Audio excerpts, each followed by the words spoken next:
ಯಾಕಮ್ಮ ಹೀಗೆ ಕೂತಿದೀಯಾ? ಮತ್ತಿನ್ನೇನ್ರಿ ಮಾಡ್ತಾಳೆ? ಆ ಶ್ರೀಕಂಠಯ್ಯ ಮನೆಗೆ ಬಂದು ಬಾಯಿಗೆ ಬಂದಾಗ ಮಾತಾಡ್ದ. ನೀವು ಅವನಿಗೆ ಸರಿಯಾಗಿ ಬುದ್ಧಿ ಕಲಿಸ್ತಾನೆ ಅವನ ಪರ ವಹಿಸ್ಕೊಂಡು ಮಾತಾಡಿ ನಮ್ಮಿಬ್ಬರು ಬಾಯಿ ಮುಚ್ಚಿಸ್ಬಿಟ್ರಿ. ಹೋಗ್ಲಿ ಬಿಡಮ್ಮ, ಅಪ್ಪಂದೇನು ಹೊಸ್ತನಲ್ವಲ್ಲ, ಯಾವಾಗಲೂ ಇದ್ದಿದ್ದೆ. ಯಾವಾಗಲೂ ಅವ್ರ ಪರ ವಹಿಸ್ಕೊಂಡೇ ಮಾತಾಡೋದು. ನಾವೇನಾದರೂ ಹೇಳಕ್ಕೆ ಹೋದರೆ ನನ್ನ ತಂಗಿನ ಆ ಮನೆಗೆ ಕೊಟ್ಟಿದ್ದೀವಿ ಅನ್ನೋದು ಜ್ಞಾಪಕ ಇರಲಿ ಅಂತ ನಮ್ಮ ಬಾಯಿ ಮುಚ್ಚಿಸ್ತಾರೆ. ತಂಗಿ ಅವ್ರ ಮನೇಲಿದ್ರೆ ತಂಗಿ ಮೇಲೆ ಪ್ರೀತಿ ಇರಲಿ. ಅವಳನ್ನಾದ್ರೂ ಏನು ಮಹಾ ಚೆನ್ನಾಗಿಟ್ಕೊಂಡಿದ್ದಾನ ಪುಣ್ಯಾತ್ಮ. ಅಪ್ಪ ಮಕ್ಕಳು ಒಂದು ಪಾರ್ಟಿಯಾಗಿ ಅವಳು ಚೆನ್ನಾಗಿ ಗೋಳ್ ಹೊಯ್ಕೋತಾ ಇದ್ದಾರೆ. ಅದಕ್ಕೆ ನಾನು ಹೇಳೋದು, ಅಪ್ಪ ಸುಮ್ಮನೆ ಇದ್ರೆ ನಾನು ಅವ್ರಿಗೆ ಸರಿಯಾಗಿ ಬುದ್ಧಿ ಕಲಿಸ್ತೀನಿ ಅಂತ. ಅಯ್ಯೋ, ಬುದ್ಧಿ ಇರೋರಿಗೆ ಬುದ್ಧಿ ಹೇಳ್ಬೋದಮ್ಮ. ಈ ದುರ್ಬುದ್ಧಿ ಇರೋರಿಗೆ ಹೇಗಮ್ಮ ನೀನು ಬುದ್ಧಿ ಕಲಿಸ್ತೀಯ? ಅಂದ್ರೆ ಅವ್ರು ಏನೇ ಮಾಡಿದ್ರು ನಾವು ಬಾಯಿ ಮುಚ್ಕೊಂಡು ಸುಮ್ಮನೆ ಬಿದ್ದಿರ್ಬೇಕಾ? ದುಷ್ಟರನ್ನ ಕಂಡ್ರೆ ದೂರ ಇರುವಂತ ಗಾದೆನೇ ಇದೆಯಲ್ಲ ಅಪ್ಪ. ಅದು ಹಳೆ ಗಾದೆ ಆಯ್ತು. ನಾವು ಅವ್ರ ತಂಟೆಗೆ ಹೋಗದೆ ಇದ್ರು ಅವರೇ ನಮ್ಮ ಹತ್ರ ಬರ್ತಾರಲ್ಲ. ಈಗ ನೋಡಿ, ನಾನು ಪುರೋಹಿತರ ಹತ್ರ ನನ್ನ ಪಾಡಿನೇ ಮಾತಾಡ್ತಾ ಇದ್ದೆ. ಧೀರಜ್ ಬಂದು ಅವನ ಪಾಡಿಗೆ ಅವನು ಮಾತಾಡ್ಕೊಂಡು ಅವನ ಕೆಲಸ ಮುಗಿಸ್ಕೊಂಡು ಹೋಗ್ಬೇಕಿತ್ತು. ಹಾಗವ್ನು ಮಾಡಿದಿದ್ರೆ ನಾನು ಅವನ ತಂಟೆಗೆ ಹೋಗ್ತಾ ಇದ್ನಾ? ಅವನಾಗವನೇ ಕಾಲ್ ಕೆರ್ಕೊಂಡು ಜಗಳಕ್ಕೆ ಬಂದ. ಅದಕ್ಕೆ ಸರಿಯಾಗಿ ಬುದ್ಧಿ ಕಲಿಸ್ದೆ.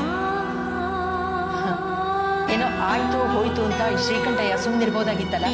ಇವನ್ ಯಾಕೆ ನಮ್ಮನೆಗೆ ಬರ್ಬೇಕಾಗಿತ್ತು? ಏನೋ ದೊಡ್ಡ ಶೂರ ವೀರ ಇವನು ಬಂದ್ಬಿಟ್ಟ ಅಂತ ನಾವು ಇಲಿಮಿಲ ಸೇರ್ಕೋಬೇಕಾ? ಇವನ್ ಹೇಳ್ದಂಗೆ ಕೇಳ್ಬೇಕಾ? ಏನಂದ್ರು ಅನಿಸ್ಕೊಂಡು ಸುಮ್ಮನಿರ್ಬೇಕಾ? ಹಾಗಂತ ಹಗೆತನ ಬೆಳೆಸ್ಕೊಂಡು ಹೋಗೋಕ್ಕಾಗತ್ತ ರಾಜೇಶ್ವರಿ? ಈಗ ನೋಡು, ಅವನು ಚಾಲೆಂಜ್ ಮಾಡ್ಕೊಟ್ಟಿದ್ದ. ಅಪ್ಪ, ಇಂಥ ಚಾಲೆಂಜ್ಗಳನ್ನ ನಾನು ಸಾಕಷ್ಟು ನೋಡಿದ್ದೀನಿ.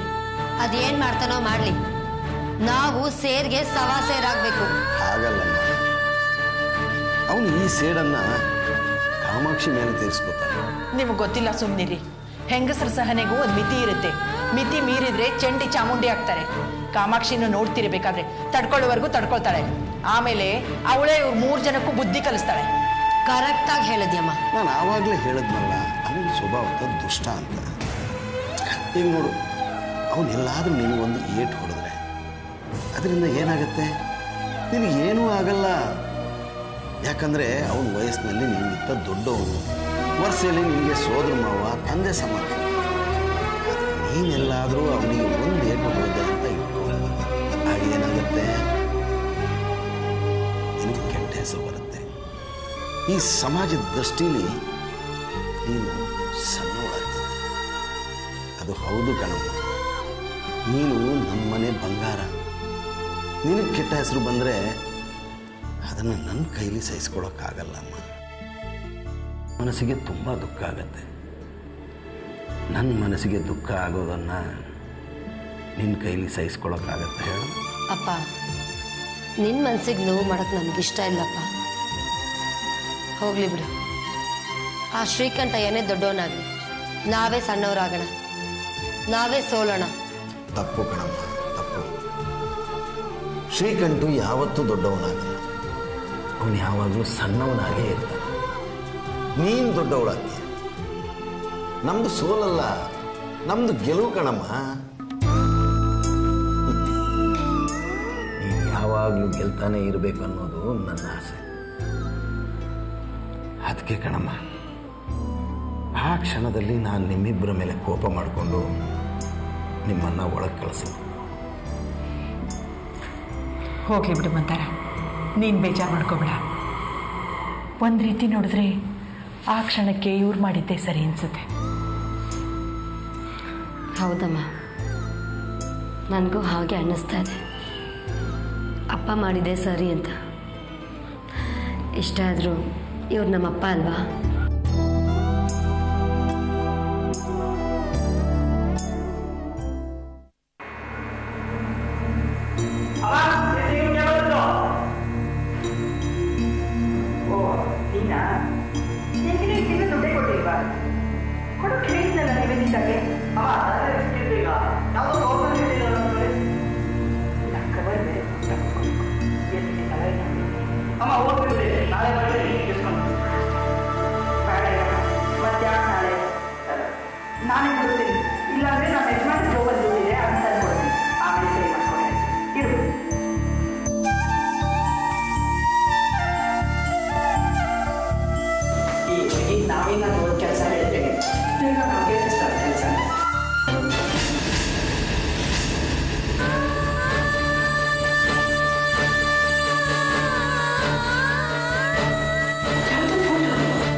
ಸಾಯಂಕಾಲ ಎಲ್ಲಿ ಹೋಗಿದ್ದೆ ನೀನು? ಎಲ್ಲೂ ಇಲ್ಲ, ದೇವಸ್ಥಾನಕ್ಕೆ ಹೋಗಿದ್ದೆ. ದೇವಸ್ಥಾನಕ್ಕ? ಏನ್ ವರ ಕೇಳಿದ್ಯಪ್ಪ?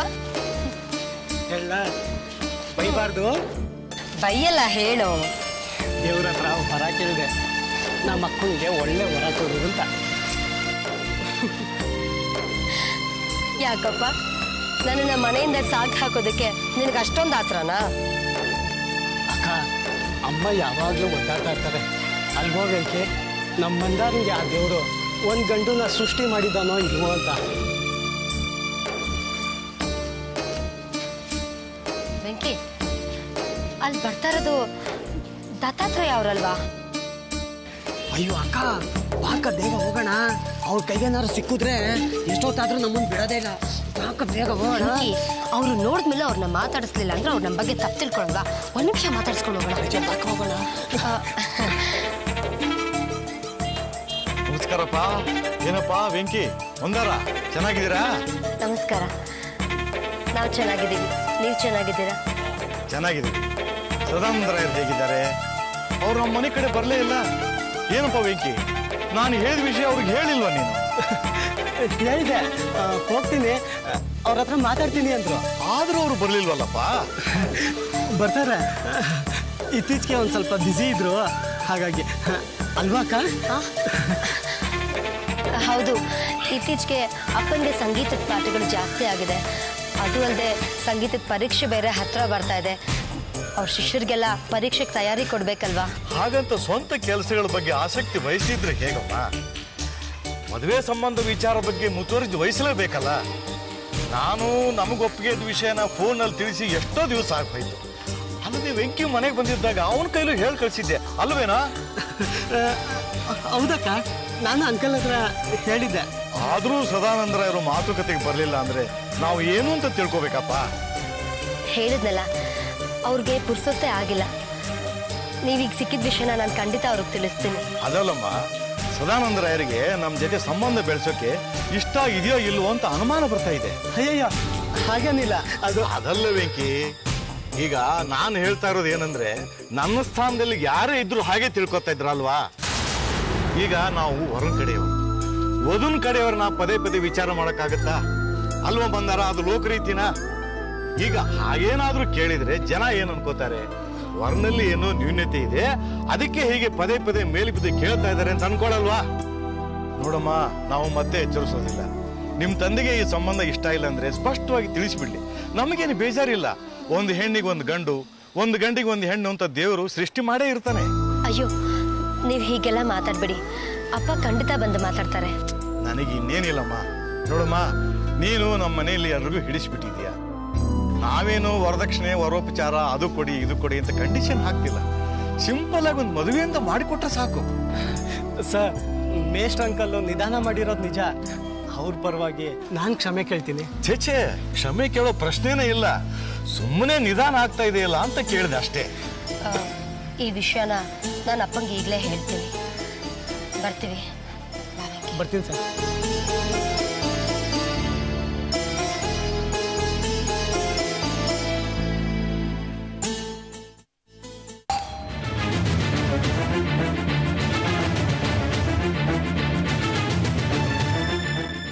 ಓ, ಇನ್ಸ್ಪೆಕ್ಟರ್ ಒಳಗಡೆ ಬರ್ಬೋದಾ?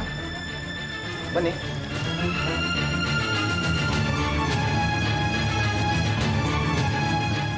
ಬನ್ನಿ, ಕೂತ್ಕೊಳ್ಳಿ.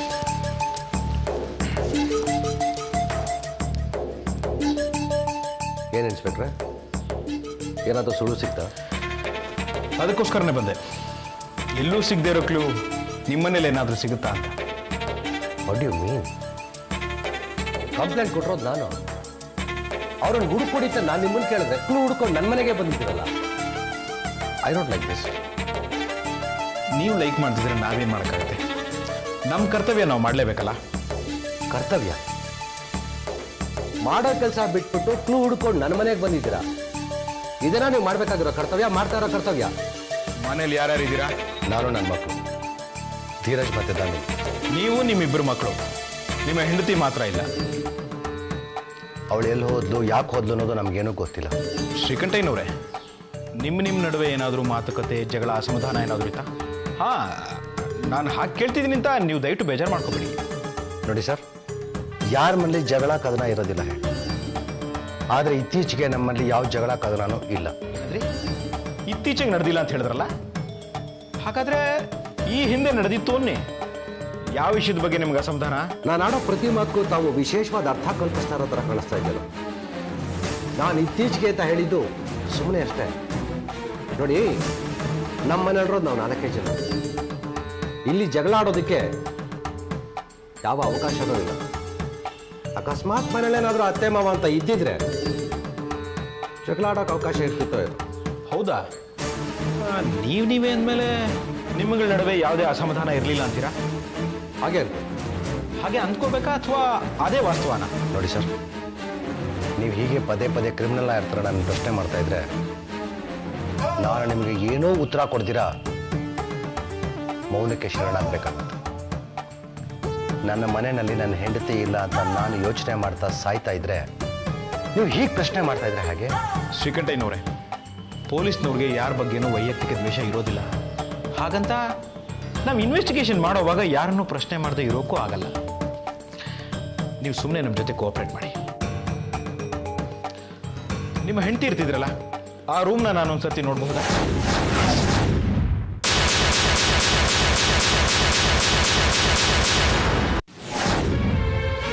ನಾನು ಬೇಡ ಅಂದ್ರೆ ನೀವೇನು ಬಿಡೋದಿಲ್ಲ. ಬನ್ನಿ.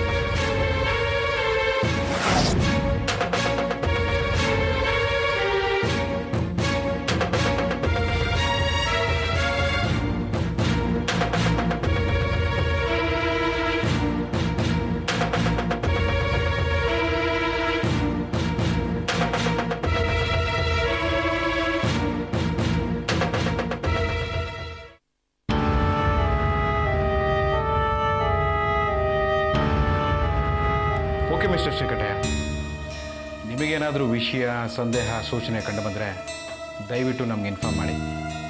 ಯಾವ ವಿಷಯನೂ ಮುಚ್ಚಿಡಕ್ಕೆ ಹೋಗಬೇಡಿ. ಮಿಕ್ಕಿದ ದಿನ ಸ್ಟೇಷನಲ್ಲಿ ಮಾತಾಡೋಣ. ಹೇಳಿ ಕಳಿಸ್ತೀನಿ, ಪರ್ಸ್ನಲಾಗಿ ಭೇಟಿ ಮಾಡಿ. ನಾನೇನು ಬರ್ತೀನಿ.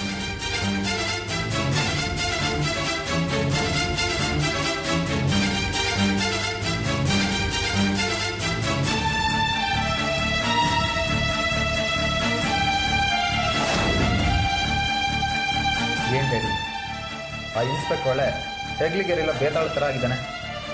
ಏನ್ ಬೇಕಂತೆ? ಯಾಕೆ ಬಂದಿದ್ದ? ಈ ಮನೆಯಲ್ಲಿ ಅವನಿಗೇನಾದ್ರೂ ಕ್ಲೂ ಸಿಗುತ್ತಾ ಅಂತ ಹುಡುಕೊಂಡು ಬಂದಿದ್ದ. ನಿಮ್ಮಮ್ಮ ಒಬ್ಳು ಸೀರೆಲ್ಲ ತೆಗೆದು ಬಿಸಾಕ್ಬಿಟ್ಟು ಹೋಗಿದ್ದಾಳೆ. ಅದನ್ನ ಒಳ್ಳೆ ಪರೀಕ್ಷೆ ಮಾಡೋ ತರ ನೋಡ್ತಾ ನಿಂತಿದ್ದ. ಅವಳಿಗಂತೂ ಬುದ್ಧಿ ಇಲ್ಲ, ವಿವೇಕ ಇಲ್ಲ, ಗೌರವ ಇಲ್ಲ. ತೆಗೆದು ಬಿಸಾಕ್ಬಿಟ್ಟು ಹೋಗಿದ್ದಾಳೆ. ನಿನ್ ಮನೆ ಹೆಣ್ಮಗಳು ತಾನೆ, ಅದನ್ನ ತೆಗೆಯಕ್ಕಾಗಲ್ವಾ ನಿನ್ಗೆ? ಅಯ್ಯೋ ಡ್ಯಾಡ್, ನಾನು ಅಮ್ಮನ ರೂಮಿಗೆ ಹೋಗೇ ಇಲ್ಲ.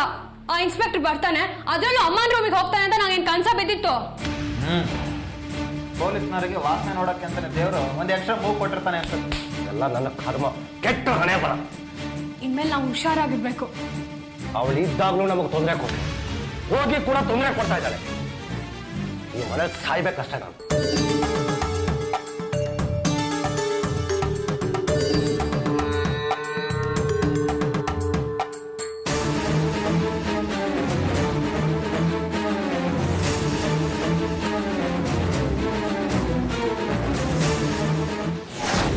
ಕೊಡಗಿನಲ್ಲಿ ಮಳೆ ಕೊಂಚ ಕ್ಷೀಣ, ಶಾಲೆಗಳಿಗೆ ಇಂದು ರಜೆ. ಲಿಂಗನಮಕ್ಕಿ ಜಲಾಶಯಕ್ಕೆ ಮತ್ತೆ 4.5 ಅಡಿ ನೀರು. ಏನ್ರಿ ಇವತ್ತು ಸಂಗೀತ ಪಾಠಕ್ಕೆ ಹೋಗಲ್ವಾ? ಯಾಕೆ ಹೀಗೆ ಕೇಳ್ತೀಯಾ? ಏನೂ ಇಲ್ಲ, ಸುಮ್ಮನೆ ಪೇಪರ್ ಓದ್ತಾ ಕೂತ್ಕೊಂಡ್ಬಿಟ್ರಲ್ಲ, ಅದಕ್ಕೆ ಕೇಳಿದೆ ಅಷ್ಟೇ. ಅದಾ ರಾಜೇಶ್ವರಿ, ಇತ್ತೀಚೆಗೆ ಯಾಕೋ ನನಗೆ ಯಾವುದರಲ್ಲೂ ಆಸಕ್ತಿ ಇಲ್ಲ, ಉದಾಸೀನ. ಅದಕ್ಕೆ ಇತ್ತೀಚೆಗೆ ನಮ್ಮ ಅಪ್ಪ ಅವ್ರಿಗೆ ಮರು ಜಾಸ್ತಿ ಆಗೋಗಿದೆ. ಎಲ್ಲಿ ಹೋಗ್ಬೇಕೋ ಅಲ್ಲಿಗೆ ಹೋಗಲ್ಲ, ಏನ್ ಮಾಡ್ಬೇಕೋ ಅದನ್ನ ಮಾಡಲ್ಲ. ನೋಡಿ ಯಾಕಮ್ಮ ನೀನು ನನ್ನ ಮೇಲೆ ಆರೋಪ ಹೊರಿಸ್ತಾ ಇದೀಯಾ? ಈಗ ನಾನು ಏನ್ ಮಾಡ್ಲಿಲ್ಲ, ಏನ್ ಮಾಡಬೇಕು ನೀವೇ ಯೋಚನೆ ಮಾಡಿ. ಅದು ಸರಿ ವೆಂಕಿ, ಬೆಳಗಾಕೈತಿ, ನೀನು ಇವರು ಎಲ್ಲ ಹೋಗಿದ್ರಿ? ನಾವು ದಾರಿಲಿ ಬರ್ತಾ ನಮ್ಗೆ ಯಾರು ಸಿಕ್ಕಿದ್ರು ಗೊತ್ತಾ? ಊಹೆ ಮಾಡಿ ನೋಡೋಣ.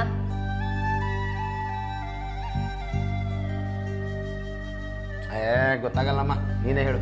ದತ್ತಾತ್ರೇಯ ಅವ್ರು ಸಿಕ್ಕಿದ್ರು.